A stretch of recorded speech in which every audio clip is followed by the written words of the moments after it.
Sanibonani. Yazi ukuthi kunabosisi la, mina engibabiza ngovusa ikhaya.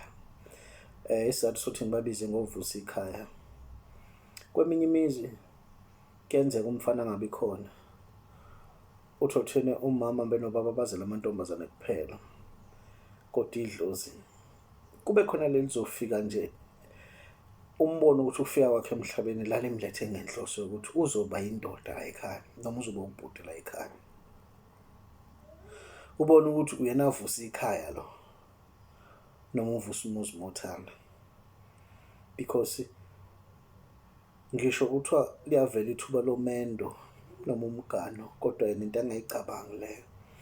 Into ayicabangayo yena, noma ngabe wenzani ubuka ikhaya lakhe, noma ngabe ukuphi ucabanga ngekhaya lakhe. Yena into ayikhulumayo nje, noma ekhuluma nabangani bakhe, ukhuluma ukuthi ngifisa ukwakhela abazali bami umuzi. Uma wukuthi unabazali bobabili, ngifisa ukwakhela abazali bami umuzi. Uma ngabe uthi unomama uzomuza uthi ngifuna ukwakhela umama umuzi. Ngisho abe kuthiwa abazali abasekho sekukhona abantwana bakubo, uzomuza uthi ngifuna ukwakhela abantwana basekhaya umuzi.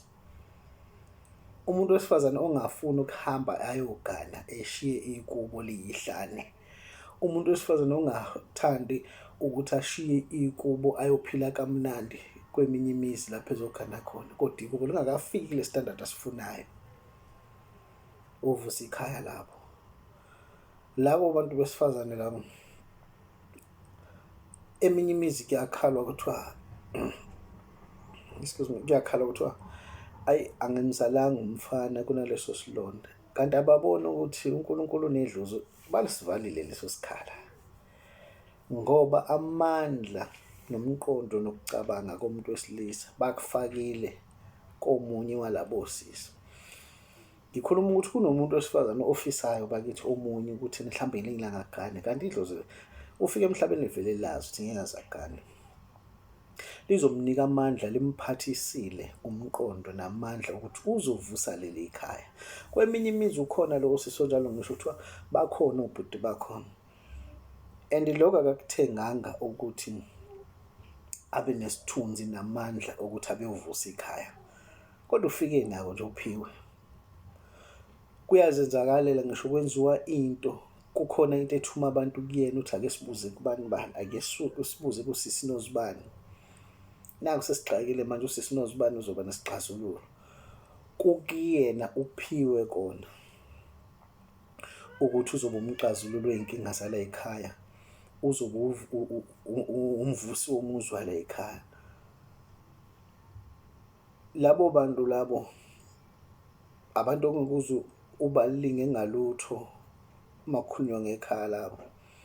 Ngisho ungaqhamuka nobukhazikhazi obunjani, uthi umlinga ngabo, umtshela ngomendo, ufuna ngisho ngamtshela ngeDubai, ethi hambani nokwakha umuzi noma nohlala eDubai, kodwa akutshela ukuthi hayi cha, angikakabi ready for umendo ngoba angakalakhi ikhaya.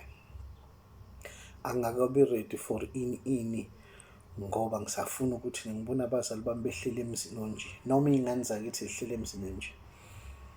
So iphoyinti lami nje lilonke lithi, uma uzithola kuleso simo sokuthi uthandana nomuntu wesifazane okanjalo, osabathe uthi yonke into abeke ikhaya phambili, uthi ukhuluma ngomendo abeke ikhaya phambili, noma wena umuntu wesifazane ozizwa cha, angithandi nje ukugana noma akuvumi kona, akuhlangani, kodwa ubone ukuthi unamandla uma kuze izinto wenzela into zasekhaya. Leyo nto ayilona iphutha, into ehleliwe ngamabomu idlozi, into ehlelwe yidlozi. Kufanele angakuphathi kabuhlungu, ihlelwe yidlozi ukuthi wena ozovusa leli khaya. Kodwa le nkulumo yami phela akuyona yomuntu othi mehambile othothi ubuyashwiba izandla, akwazi nokuthi acabanga ukuthi ekhaya fanele aphathise. Le nkulumo yabantu othola ukuthi umuntu wesifazane mephumile, yazi abanye bakwenza ngisho bengenangane, kuthi odadewabo baney'ngane, yena mehambile edrobheni uzobona into athi le nto ingamlingana umuntu wakadadewethu, ayiphathe ayithenge.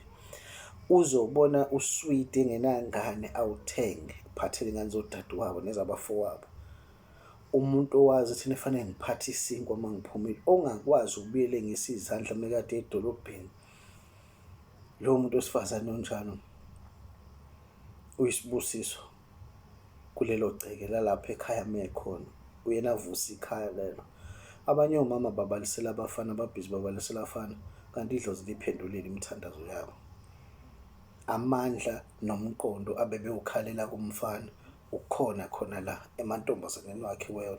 Othothi zizogana ezinye zimshiye, azabizwe ngozenda ziyamshiya noma uzalishiya ziyencemeni, kanti kuyinhloso yedlozi ukuthi wena hlala la, nanka amandla, nangu umqondo ovusa leli khaya.